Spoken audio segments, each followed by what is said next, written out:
Oke, selamat datang kembali di sesi telaah kita. Kali ini nih kita mau bongkar satu kebiasaan yang penting banget dari buku Seven Habits. Fokus kita pembaruan diri. Yap, renewal. Ini bukan cuma soal istirahat bentar, tapi lebih kayak strategi berkelanjutan gitu ya. Betul. Misinya jelas. Gimana caranya Anda bisa terus efektif dalam jangka panjang? Caranya ya dengan merawat aset paling penting, diri Anda sendiri. Iya, mengasah gergaji itu ya, istilah keren ya. Persis. Dan ini, jujur aja, sering banget kita abaikan. Kenapa? Ya karena nggak kelihatan mendesak gitu loh.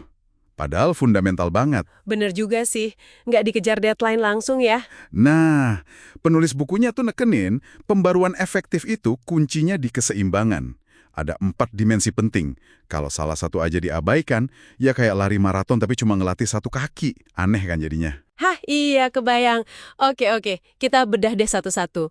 Dimensi pertama yang paling kelihatan jelas ya, fisik. Ini soal olahraga, makan bener, tidur cukup, ngelola stres. Standar lah ya. Kedengarannya standar, tapi prakteknya itu loh. Kuncinya di konsisten sama menjadikannya prioritas. Bukan nunggu ada sisa waktu aja. Terus yang kedua, spiritual. Nah ini nih, sering agak salah diartikan. Maksudnya gimana? Bukan soal agama aja gitu. Itu melulu soal itu. Lebih luas. Ini tentang nyambung lagi ke pusat nilai Anda, sumber inspirasi Anda, ketenangan batin. Bisa lewatnya macam-macam. Meditasi, mungkin bacaan yang inspiratif, atau sekedar nikmatin alam. Kayak di buku itu digambarin, lihat langit luas, dengar suara sungai, apa aja deh yang bikin semangat inti Anda ke-charge lagi. Oh, jadi lebih ke memperkuat kompas internal kita ya. Oke. Lanjut, yang ketiga, mental. Gimana nih cara ngasah pikiran biar tetap tajam? Nah, ini bukan cuma soal belajar di sekolah atau kuliah aja, tapi lebih ke aktivitas yang menantang pikiran. Misalnya, baca buku yang agak berat dikit, nulis buat ngejernihin ide, bikin rencana, atau bahkan visualisasi. Visualisasi. Kayak ngebayangin gitu? Iya, ngebayangin tujuan, prosesnya. Intinya biar otak kita nggak diam di tempat, nggak kejebak rutinitas mikir yang itu-itu aja. Sip. Fisik, spiritual, mental. Udah 3. Terakhir, sosial emosional.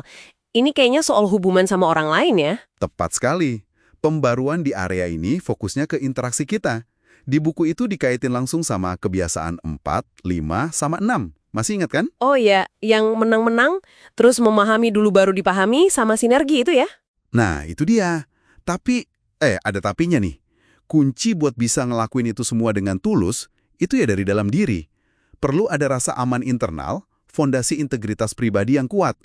Kalau enggak, interaksi kita ya bisa jadi manipulatif atau malah defensif terus. Wah, jadi keempatnya ini benar-benar nyambung ya, bukan bisa pilih salah satu aja. Banget. Nggak bisa dipisah. Terus apa dampaknya kalau kita timpang, misalnya fokus banget di fisik sama mental, tapi cuek sama sosial atau spiritual? Penulisnya kasih analogi bagus banget soal organisasi. Coba bayangin perusahaan yang cuma ngejar profit. Itu kan fisik ya. Sama efisiensi proses. Itu mental.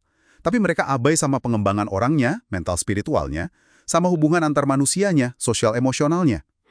Oke, terus? Mungkin awalnya kelihatan sukses, untung gede, tapi jangka panjangnya rapuh banget. Bisa muncul tuh persaingan nggak sehat antar divisi, main politik kantor, sinisme, aset nggak kelihatan kayak kepercayaan, sama moral tim bisa anjlok. Jadi keseimbangan itu bukan cuma nice to have, tapi emang keharusan ya? Strategis banget malah. Keseimbangan itu keharusan strategis.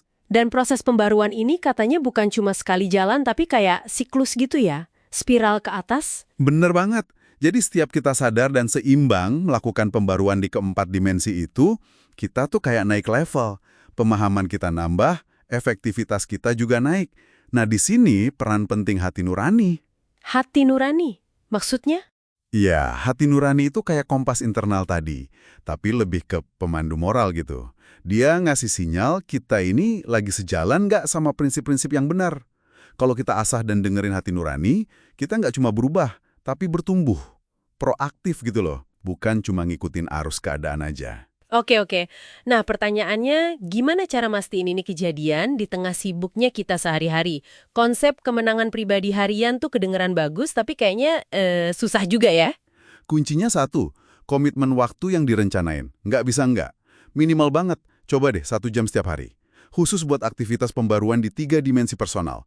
Fisik, spiritual, mental. 1 jam tiap hari ya? Iya, anggap aja ini investasi paling penting buat alat utama Anda, ya diri Anda sendiri. Ini tuh aktivitas kuadran 2 yang sering kita bahas. Penting tapi nggak mendesak. Jadi gampang banget kesingkir sama kerjaan yang teriak-teriak minta perhatian ya. Nah, makanya harus dijadwalin, dikomitmenin. Jadi investasi 1 jam itu bukan ngabisin waktu, tapi justru nambahin kapasitas kita buat sisa hari itu. Tepat. Dan ini jadi fondasi kuat buat yang namanya kemenangan publik. Maksudnya, interaksi kita sama orang lain jadi lebih efektif gitu. Betul sekali. Kekuatan, ketahanan mental, kejernihan berpikir yang Anda bangun pas me time 1 jam itu jadi modal buat nerapin prinsip menang-menang, empati, sinergi, pas lagi dealing sama orang lain. Akar efektivitas hubungan itu ya di pembaruan diri. Oke, jadi jelas banget ya kesimpulannya. Mengasah gergaji secara seimbang, fisik, spiritual, mental, sosial, emosional, itu kunci mutlak buat nggak cuma bertahan, tapi terus tumbuh dan ningkatin efektivitas kita. Nah, sebagai penutup nih, coba yuk kita ajak Anda semua buat merenung sebentar. Dari keempat mata gergaji tadi, fisik, spiritual, mental, sosial, emosional, kira-kira ada nggak yang rasanya udah mulai tumpul belakangan ini? Langkah paling kecil, paling konkret, apa yang bisa Anda lakuin hari ini juga buat mulai ngasah lagi? Buat nyari keseimbangan itu lagi? Ingat kata gue, Teh, ini relevan banget.